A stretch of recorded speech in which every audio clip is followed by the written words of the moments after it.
6 अप्रैल से विद्यालय संचालित होंगे प्रातःकालीन। इससे संबंधित पत्र हुआ जारी। विद्यालय में गैस की हुई कमी और पंपों पर पेट्रोल हुए खत्म। कैसे जाएंगे शिक्षक विद्यालय और कैसे चलेगा बिहार का विद्यालय।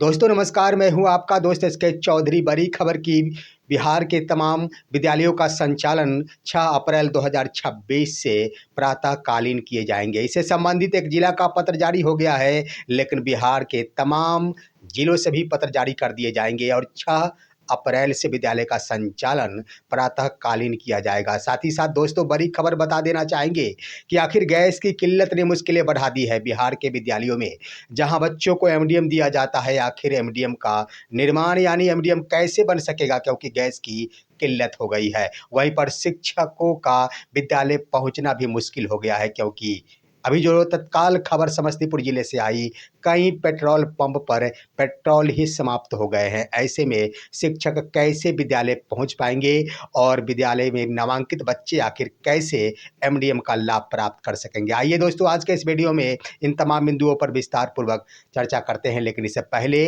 अगर आप मेरे इस चैनल को अभी तक सब्सक्राइब नहीं किए होंगे तो कृपया अभी सब्सक्राइब कर लेंगे, और सब्सक्राइब कर लिए होंगे तो सब्सक्राइब करने की जरूरत नहीं है। सबसे पहली खबर दोस्तों आखिर बिहार के सुपौल जिला से। वहां के जिला शिक्षा कार्यालय ने एक पत्र जारी कर दिया है कि 6 अप्रैल 2026 से विद्यालयों का संचालन प्रातःकालीन किया जाएगा। दोस्तों सबसे पहले आखिर सुपौल जिला स्तरीय पत्र जारी किया गया है। ऐसा क्यों? आखिर बिहार के अन्य जिलों के स्तर से क्यों नहीं जारी किया गया? सबसे पहले वो पत्र भी आपके स्क्रीन पर दोस्तों, इसमें क्या लिखा गया है। सबसे पहले माध्यमिक शिक्षा निदेशालय का वो ज्ञापांक 664 दिनांक 4/4/2025 के आलोक में, यानी हवाला दिया गया है कि उस आलोक में विद्यालयों का संचालन आखिर प्रातःकालीन 6:30 से लेकर अपराह्न 12:30 तक निर्धारित है। इसी के आलोक में विद्यालयों का संचालन अब 6 अप्रैल 2026 से प्रातःकालीन किए जाएंगे और वह सुबह 6:30 से लेकर अपराह्न 12:30 तक रहेगा। दोस्तों इसके लिए आखिर प्रथम घंटी में कौन सी विषय की पढ़ाई होगी और द्वितीय, तृतीय, चतुर्थ इत्यादि घंटियों में कौन से विषय की पढ़ाई की जा सकेगी, इसका भी शेड्यूल जारी कर दिया गया है। लेकिन आइए दोस्तों, सिर्फ एक जिला के पत्र जारी हो जाने से क्या बिहार के तमाम विद्यालयों का संचालन 6 अप्रैल से प्रातःकालीन शुरू हो जाएंगे? बिल्कुल सही दोस्तों, निश्चित रूप से शुरू हो जाएंगे। क्यों? इसका कारण है दोस्तों, अप्रैल महीने से ही यह पहले से नियम लागू है कि विद्यालयों का संचालन प्रातःकालीन किया जाएगा। लेकिन अब सवाल उठ रहा है कि जब अप्रैल महीने से ही निर्धारित है तो 1 अप्रैल से इसकी शुरुआत क्यों नहीं होती है? तो इसका कारण दोस्तों, अप्रैल महीने में प्रथम सोमवार जो होते हैं, अप्रैल महीने का प्रथम सोमवार से ही विद्यालयों का संचालन प्रातःकालीन कर दिया जाता है। यह वर्षों से परंपरा चली आ रही है और वर्षों से ऐसे विद्यालयों के लिए नियम भी जारी किए जा चुके हैं।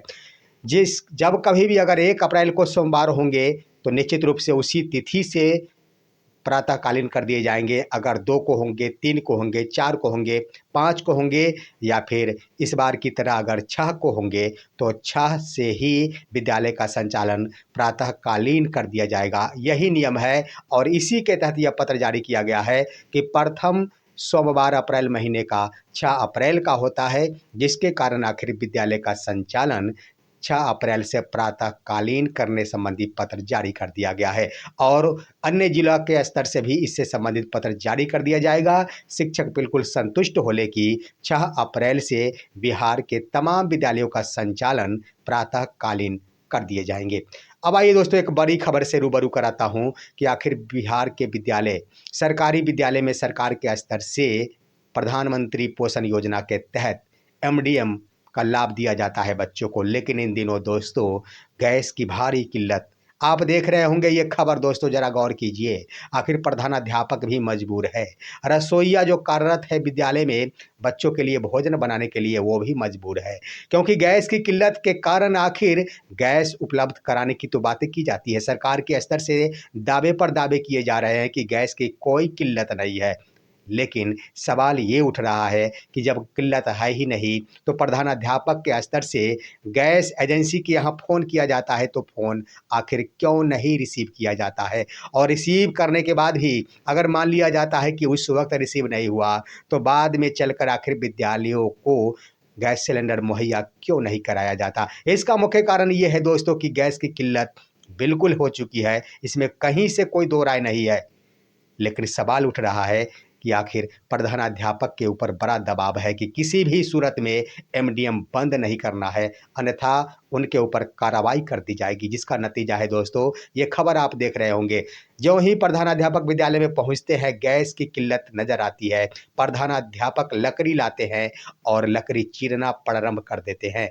अपने हाथों से वो लकड़ी फाड़ते हैं और रसोइया को देते हैं एमडीएम बनाने के लिए। आखिर मरता क्या नहीं करता, क्योंकि एमडीएम बंद करना कहीं से निर्देशित नहीं है। लेकिन ये सवाल उठ रहा है कि आखिर या तो विद्यालय को गैस उपलब्ध करा देनी चाहिए या फिर एमडीएम बंद रहे इसकी अधिसूचना भी जारी कर देनी चाहिए। बीच में आखिर प्रधानाध्यापक कब तक पीसते रहेंगे? सवाल तो ये बड़ा खड़ा हो रहा है। अब दोस्तों ये तो सिर्फ एमडीएम की बातें हो गई, लेकिन मैं बड़ी खबर बता देना चाहूँगा। समस्तीपुर से आई खबर कि कई पेट्रोल पंप पर पेट्रोल समाप्त हो गए हैं, पेट्रोल नहीं मिल पा रहा है। लंबी कतारें दिन भर लगी रही दोस्तों, लंबी कतारें आखिर आम जनों के स्तर से अपनी अपनी टंकियां फुल करवा ली गई। नतीजा ये हुआ कि बाद में पंप पर पहुंचने वाले व्यक्तियों को निराश होकर वापस होना पड़ा है, क्योंकि पंप मालिक के स्तर से सूचना टांग दी गई है कि पेट्रोल ही समाप्त हो गए हैं। लेकिन सवाल उठ रहा है कि समाप्त हो गए हैं, ये बिल्कुल सत्य है, क्योंकि हॉर्मुज स्ट्रीट यह मामला जुड़ा हुआ है, ईरान इसराइल युद्ध का यह मामला है। तेल एवं गैस की भारी किल्लत से पूरी दुनिया जूझ रही है, लेकिन आखिर शिक्षक कैसे विद्यालय पहुंच पाएंगे? एक बड़ा सवाल उठ रहा है। जब आखिर पेट्रोल ही नहीं रहेगा तो शिक्षक, ऐसी बात तो नहीं कि विद्यालय के आसपास के ही रहने वाले हैं, विद्यालय के आसपास के रहने वाले नहीं है दोस्तों। आखिर शिक्षक कहीं और से भी रह रहे हैं तो किराए के मकान लेकर भी कम से कम 5 से 10 किलोमीटर की दूरी पर ही रह रहे हैं और समय को पकड़ना काफ़ी ज़रूरी हो जाता है, क्योंकि ई शिक्षा कोष पोर्टल पर अटेंडेंस बनते हैं। ऐसे में यहाँ पर दोस्तों पेट्रोल खत्म हो जाना एक बड़ा संकेत देता है। ऐसे में आखिर क्या हो सकता है? यहाँ पर सरकार को चाहिए कि कोई ना कोई उचित हल निकाले।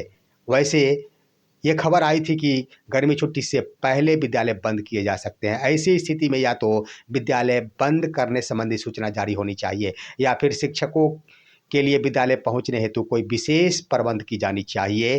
तभी तो आखिर शिक्षक समय से विद्यालय पहुंच पाएंगे। यह मामला सिर्फ समस्तीपुर का नहीं दोस्तों, बिहार के अन्य जिलों से प्राप्त सूचना के अनुसार भी कई पेट्रोल पंप पर पंप समाप्त हो गए हैं।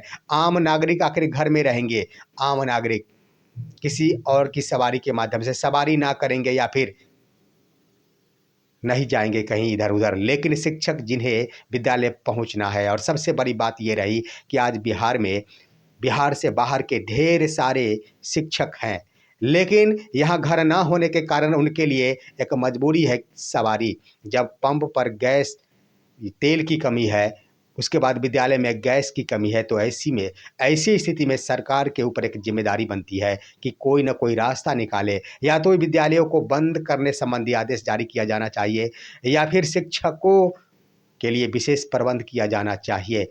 देखना है क्या कुछ होता है आने वाले दिनों में। लेकिन इतनी बातें ज़रूर है दोस्तों कि जाते जाते मार्च ने एक बड़ा संदेश दिया है कि आने वाले दिनों में गैस एवं तेल की किल्लत से हर व्यक्ति को जूझना पड़ेगा। साथ ही साथ एमडीएम पर बहुत बुरा असर देखने को मिलेगा। वैसे आप इस पर क्या कहेंगे? अपनी राय कमेंट के माध्यम से दीजिए।